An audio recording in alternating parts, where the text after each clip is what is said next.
सैनिक पण म्हणजे सैनिक जे झाले ते आज उभे आहेत. त्यामुळे भविष्य म्हणायचं तर ते वरळीच स्ट्रॉंग आहेत. कारण वरळी ही कुठल्या एका नेत्यामुळेच नक्कीच नाही बनली. मग अगदी दत्ताजी नलावडे आमचे स्वर्गीय, त्याच्यानंतर अनेक असे नेते त्यांच्या परिश्रमात हळूहळू तयार झालेल्या शिवसैनिक आणि मतदार तो आजही जागेवर आहे. त्यामुळे पडझड तर आहेच, पण त्या पडझडीत पण वरळीकर मात्र कायम बाळासाहेब ओरिजिनल बाळासाहेबांचे सुपुत्र उद्धवजी ठाकरे आणि आत्ता त्यांचे सुपुत्र म्हणजे ही तिसरी पिढी बाळासाहेब प्रबोधनकरांची चौथी आणि बाळासाहेबांची तिसरी, त्या तिसऱ्या पिढीला पण ते करतात. आणि आदित्य ठाकरेंनी या 10 वर्षात बऱ्यापैकी वरळीचा चेहरा मोहरा बदलला. बऱ्यापैकी एक चांगली विजन घेऊन लढणारा आमदार किंवा लढणारा मुलगा ठाकरेंचा हे त्यांनी आपली स्वतःची एक आयडेंटिटी बनवली. मात्र आता वरळीमधून आदित्य ठाकरे पुन्हा निवडणूक लढणार का? त्यांच्या विरोधात 2029मध्ये सचिन अहिर स्वतः मैदानात उतरणार का? असे अनेक प्रश्न राजकीय वर्तुळात चर्चेला आलेत. सोबतच सुनील शिंदे सुद्धा एकनाथ शिंदेंच्या पक्षाची वाट धरतायत, अशा देखील चर्चा आहे. सुनील शिंदेनी तर परखडपणे सांगितलं हे सगळे खोटं बोलतायत आणि त्यांच्या कुठेही वागण्या बोलण्यात ते दिसत नाहीये. त्यामुळे नक्की सुनील शिंदेसाठी कोण नरेटिव्ह पसरवत आहे ते माहिती नाही. कारण ज्या मुलांनी शाखेमध्ये स्वतः त्यांनी त्यांच्या शब्दांकांमध्ये सांगितलं आहे की मी शाखेत वेळप्रसंगी झाडू मारून पण उभा राहिलो आहे, असा हार्डकोअरचा मुलगा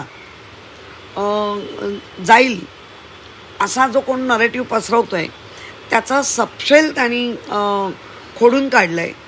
त्यामुळे त्या गोष्टीवर सारखं बोलणं आणि ते नरेटिव्ह अधिक पसरवणं माझ्यासारख्या ज्यांनी खांद्याला खांदा लावून काम केलं या सगळ्यांबरोबर, तर मला ते पटत नाही. पण मग 2029ची निवडणूक तुम्ही कशी बघताय? ती लढाई कशी? 2029ला कारण आज रात्री काय घडतंय आणि काल काय घडलंय याची शाश्वती राहिली नाही.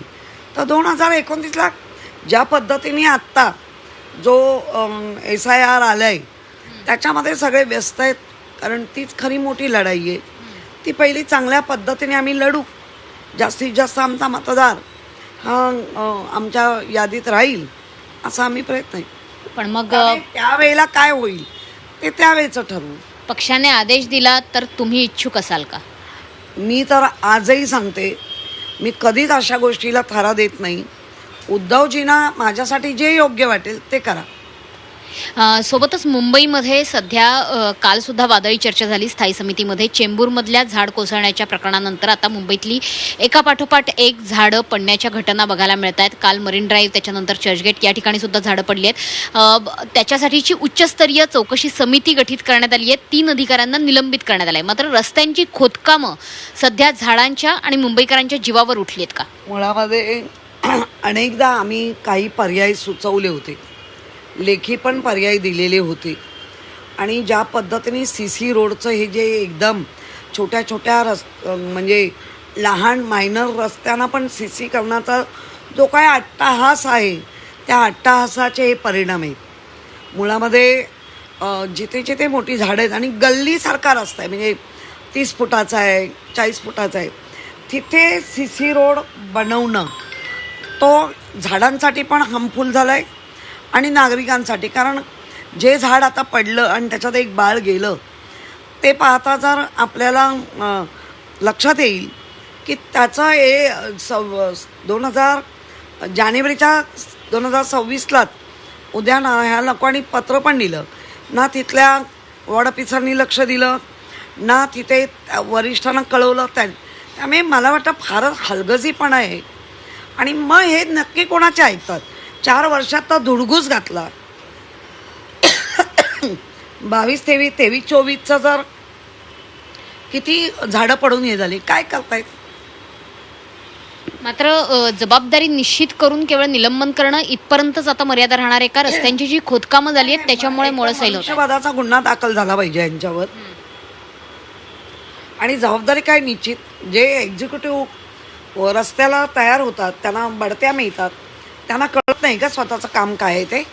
हीच तर त्यांची जबाबदारी असते. जबाबदारी फिक्स करायची म्हणजे काय करायची, रोडवाल्यांची ती जबाबदारी आहे. त्याचबरोबर वॉर्ड ऑफिसरची जबाबदारी आहे आणि त्याचबरोबर तिथे असलेला उद्यान अधीक्षक वगैरे जे कोण आहेत त्यांच्या जबाबदारी. फिक्स काय करायला पाहिजे, तुम्हाला जेव्हा पदं दिली जातात, तुम्हाला प्रमोशन दिलं जातं, त्या प्रमोशनला धरून हे सगळं असतं. कॅमेरामन अनिल सौंदर्यासह मनुष्य पाठक, झी 24 तास मुंबई.